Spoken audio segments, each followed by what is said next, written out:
bit about, because I know that you were kind of brought on at the last minute. Did you have time to read the script before you started? I did, yeah.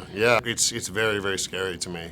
Ghosts and you know, people who are dealing with you know, supernatural entities. You know, it's a very frightening world. It's a very you know, unstable sort of connection that one has, and the script was great. The grief that is the foundation of the story, the loss of the son.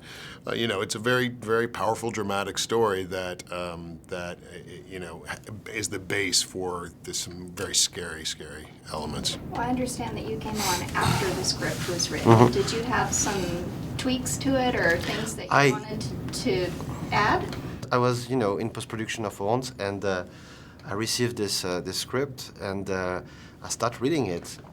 And the fact that it was starting as a drama was an amazing way to create a real connection with the character. What they are going through, without revealing too much, but the loss of their son and what happened to them and how they're trying to survive this tragedy in that very original and unique background of India was a real novelty for me as I was reading it. And then the script got really scary under your skin, going back to, you know, the Stephen King vibe of Pet Sematary, of, you know, of classic, and raising that great question about what you will do to bring your loved one back. And, you know, should you do that? because sometimes there is sometimes there is some doors that you should not open, and that was really got me in. So, you know, being a producer was try to help Johannes to keep his vision, and they were developing the script for a long time, and so we went back to the original script, to that original story, with that drama, to really assume and embrace that drama, because that's what's important. It's the characters, you know, it's the actors, it's the characters that will make people believe and be scared with them.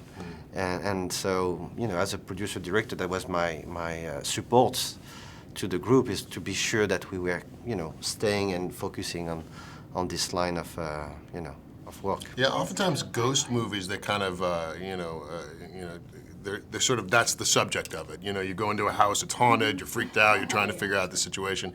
This was like a different way to deal with it. You know, it dealt with through the characters and through this huge sort of understandable move that the woman makes. You know, a lot of times you're like, it's talking to the screen saying, don't go into the house, don't go into that dark corner. But this one, you understand why she opens the door.